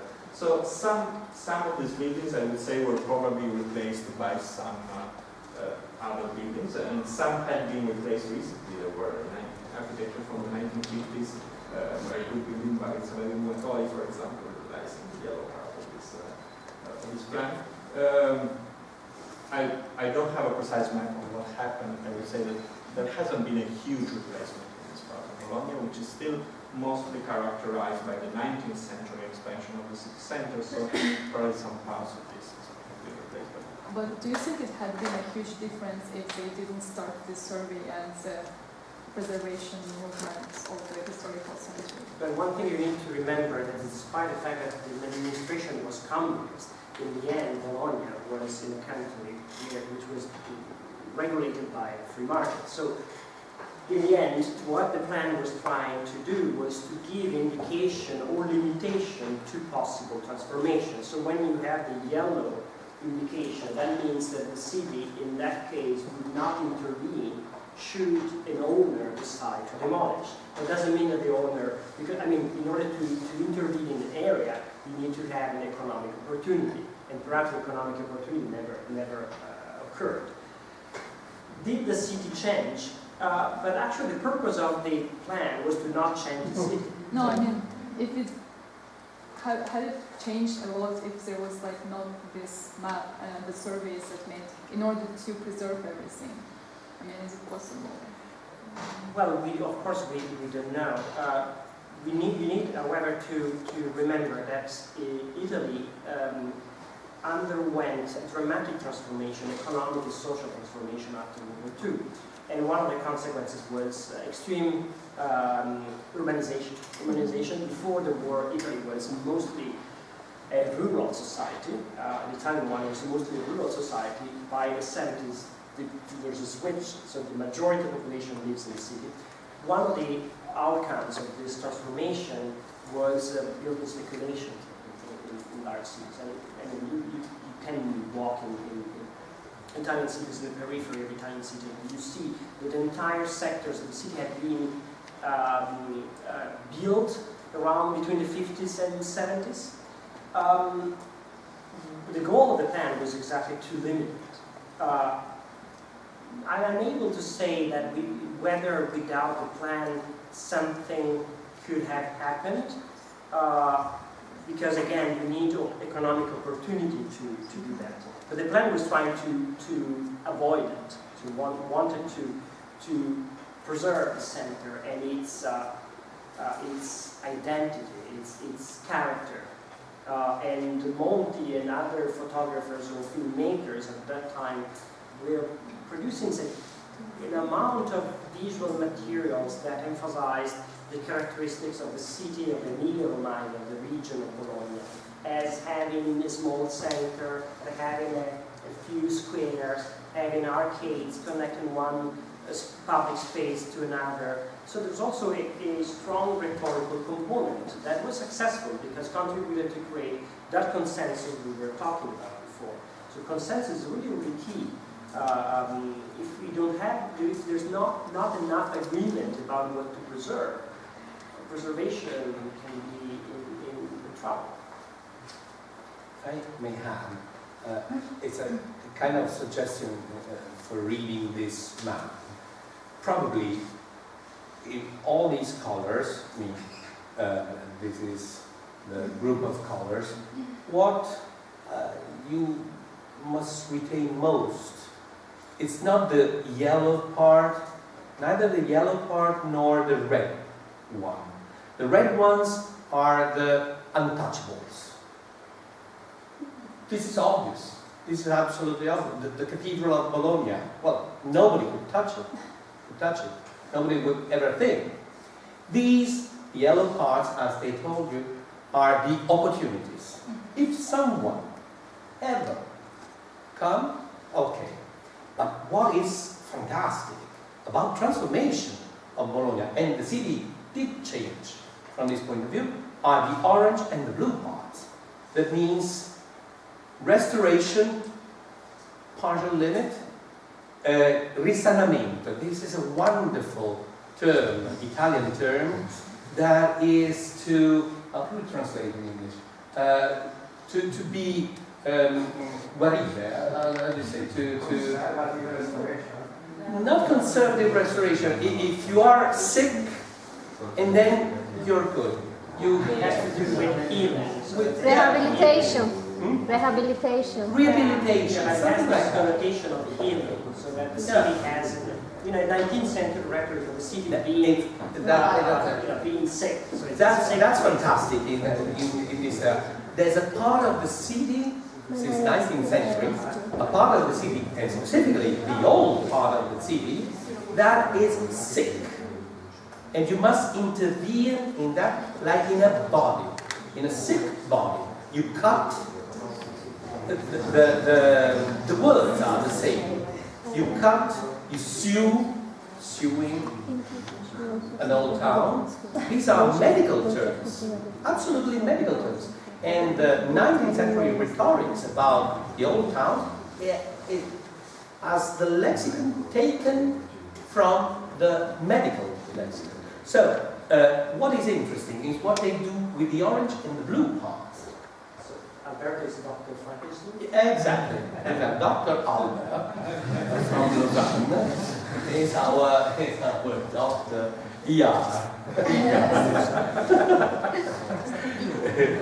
Yeah, sorry, this is unavoidable. Yeah, then I had another thing, but probably I won't say. Oh, yeah, no.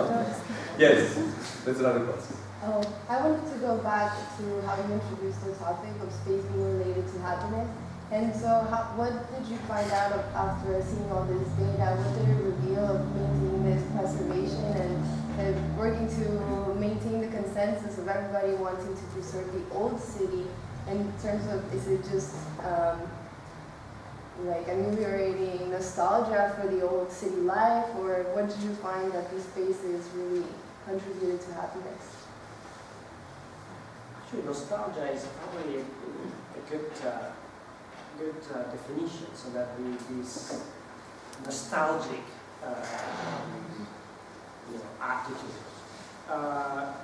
For us as historians, so what we wanted when we were, as it often happens, you start studying something because an opportunity is created, and then you become suddenly curious about that subject, which is certainly what happened to us. And no doubt when there is a chance to modify existing narratives, we raise our hands and we are first line. But I think that Bologna is an interesting, it's a very important case, apart for the reason for the centrality of Bologna case had, and believe me, you can find publications in English, in French, in German, describing the case of Bologna at that time. But I think it condenses most of the aspect that seems to be central to the activity of preservation. So, what is a historical center? What is worth preserving and what is not? And the answer is never clear cut. and it actually unveils a conflict, cultural conflicts about what should be preserved and what should not be preserved. About the creation of consensus, and that's, I repeat, it's a really key aspect, because if, I mean, I've been living for about 15 years in North America, and there is a very different attitude, you know, in the US and Canada vis-a-vis preservation compared to Europe. It's much easier to demolish things there. Been living for long in Boston, so city which is considered one of the most historical cities in the U.S. Nevertheless, there are entire areas that were demolished in recent times with very, very little discussion. So it's about priority that the community gives to historical values. So I think at Bologna, we were not able to develop the case of Bologna with such a complexity, but has this potential. The question about the impact of these plans, what happened in Bologna in the 70s and the 80s, is totally open. It is certain that the city was preserved to a certain extent, so there was some, to a certain degree, there was some preservation going on in the historic fabric of the city. Whether this was due to the plans that were made or not, or whether this would have happened in any way, even without the plans, is an open question, I would say. I wouldn't be so sure that the plans really had a strong impact on this. When these plans were drafted, administrators and planners were really fearing that something was about to happen to this. There was this fear of office buildings coming in and replacing existing some parts of the old city. There was also a minor fear of luxury residential buildings coming in and replacing some parts. So these were the big fears, especially office buildings were. But we actually know almost nothing about this. No one has ever studied in such detail the history of Bologna to tell us whether there was a strong economic pressure on the city center in those years, and whether this fear about these transformations that were going on in other cities, like Milan, for example, were also a realistic perspective in Bologna. So we really don't know whether Bologna would have developed almost in the same way, even without these plans. Maybe yes. My personal impression is that the communication and political campaign behind the plans had an impact on this, had an impact in sort of shaping the urban economy also, because the urban economy of the economy of a city, the real estate economy of a city, is also very much made up of collective representations about what is about to happen, about which parts of the city are valuable and are important and will become relevant in the future. So maybe the non-material aspect and non-policy aspects of this plan had an impact on collective representations, and therefore also on collective actions and ways of shaping the city.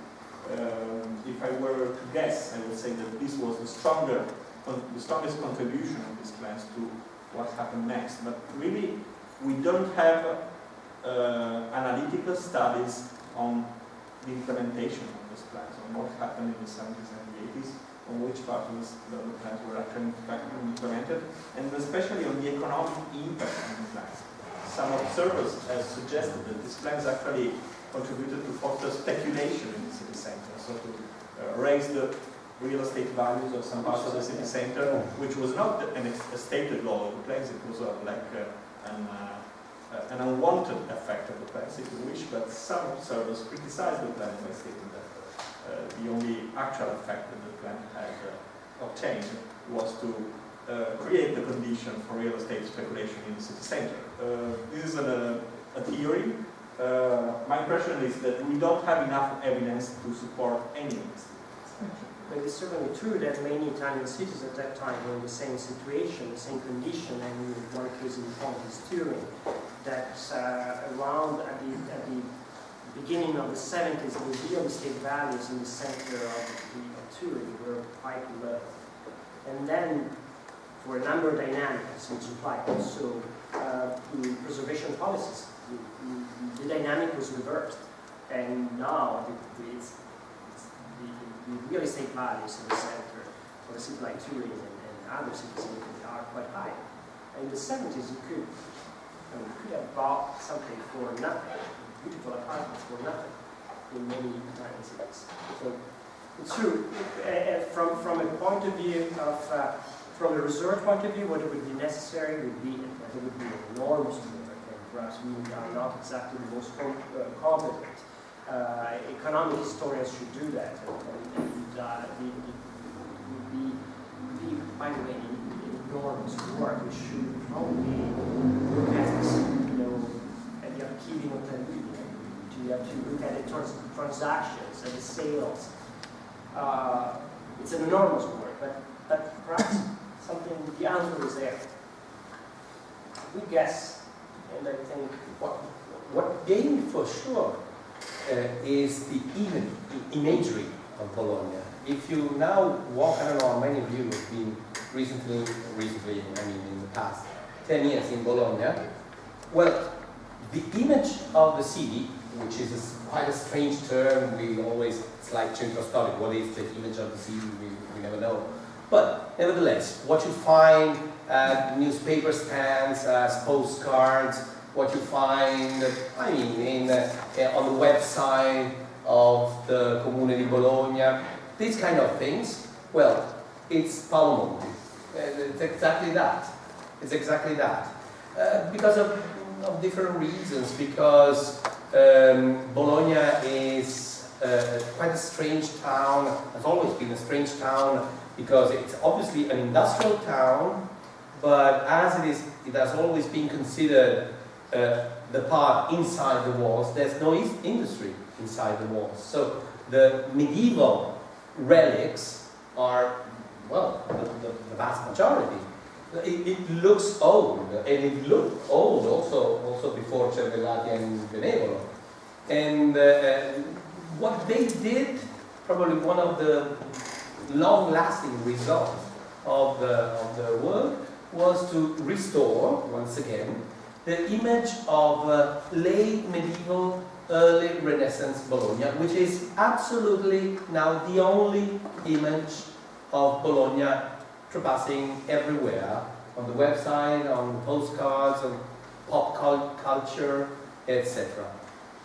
Also because the transformation of economies, the transformation of industrial towns, the transformation of industry in Italy in general was very hard, affected Bologna too, and left to Bologna its only, apparently, its only treasure, its only unavoidable treasure, which is the university, the oldest university. And the presence of the university, that is the presence of millions of students everywhere, for instance, using this kind of market, this is not to be forgotten, because these small houses, these kind of houses, these kind of typologies are perfect for students' uses. They are wonderful. There are streets in Bologna that are squatted by students living in this kind of Cervellati style houses. Because the university is the industry in Bologna. University is, for instance, one of the major owners, I think still today, one of the major land owners and real estate owners in Bologna. If you have to do with such a strong partner, well, you must adapt a little bit.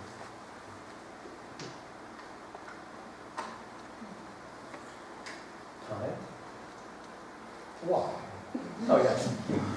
Just to pin it back to our direct experience here, as we walk around the city, there's a realization that we're talking about rehabilitating and bringing back connectivity in the city, which kind of emulates traditional lifestyles that were lived here when there was a deeper connection, say, to the rural activity. And this is interesting. It brings to mind maybe an alternative title for a book such as yours, which might be about designing paradise, in that sense of design from the etymology of the Greek shido. It's about the past tense of having had something that you have no longer. So design is about pointing out, highlighting relationships that are existing, but somehow neglected or forgotten.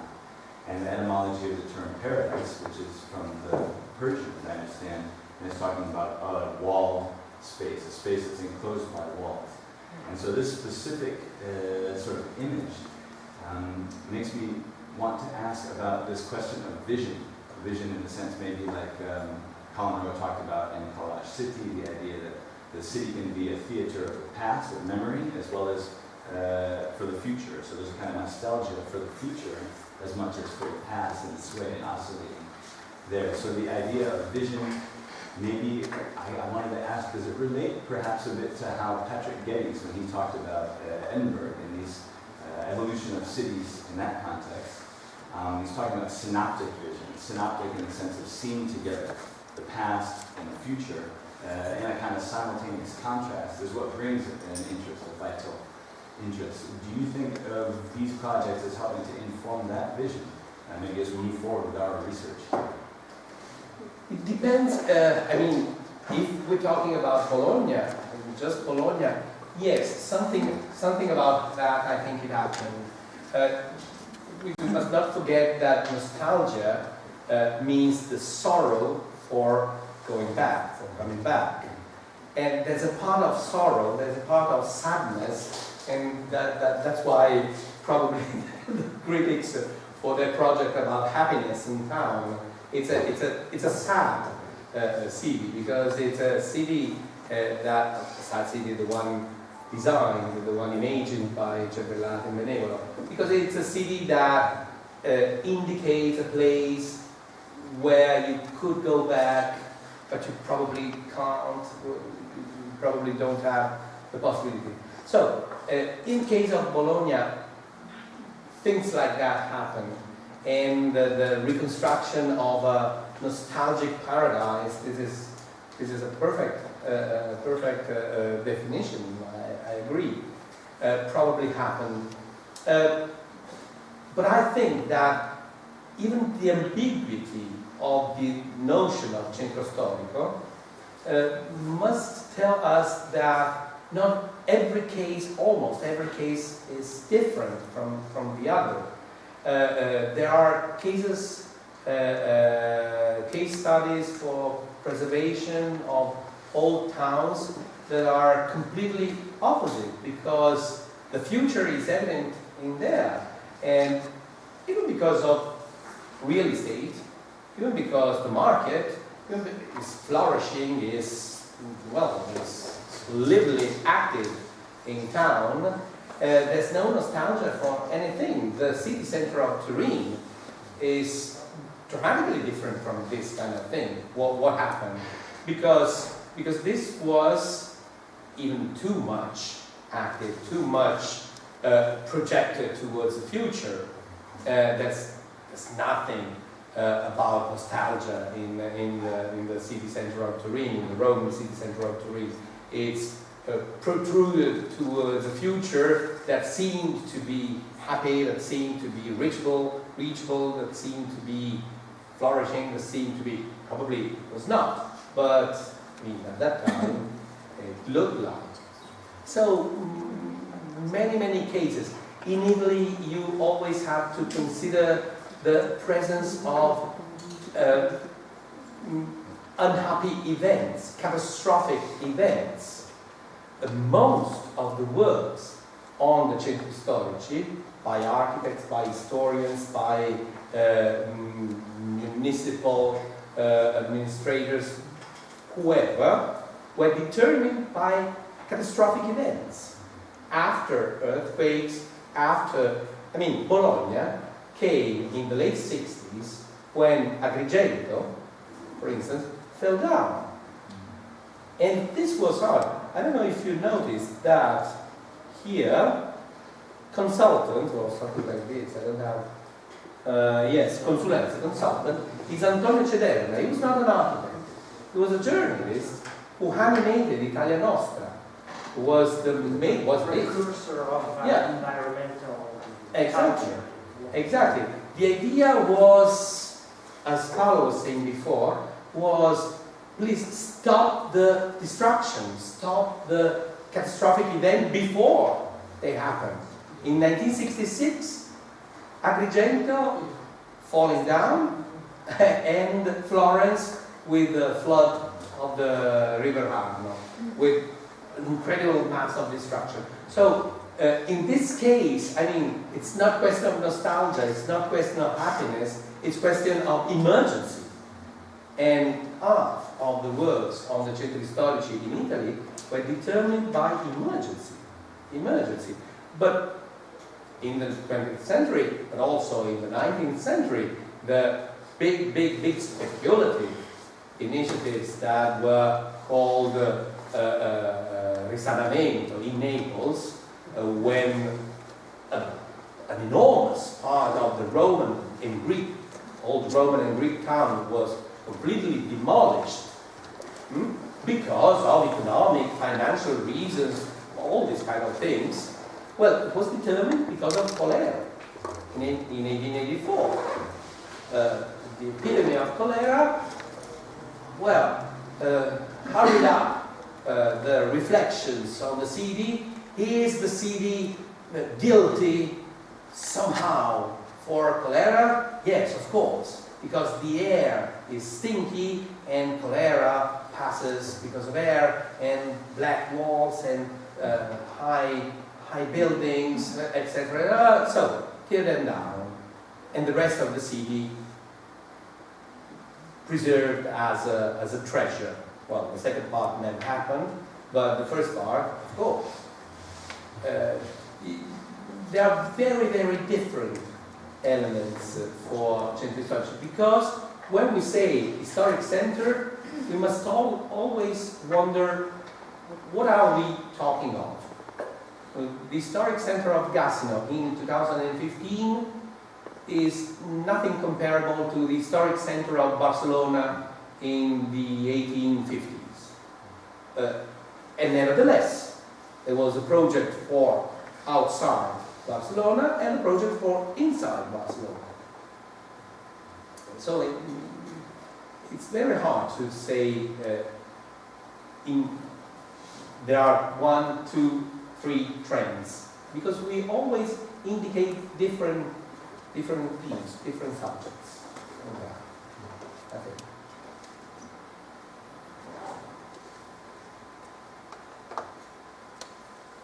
Okay. One more question. Alberto is disappointed that you don't resist.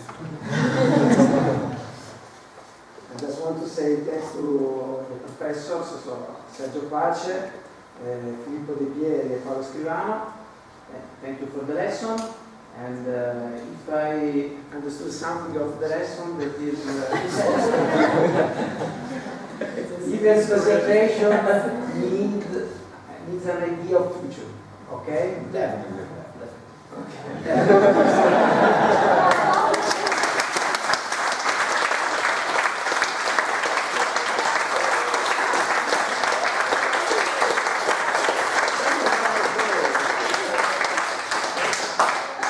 And now, from the case of Bologna to the Alberto Bologna.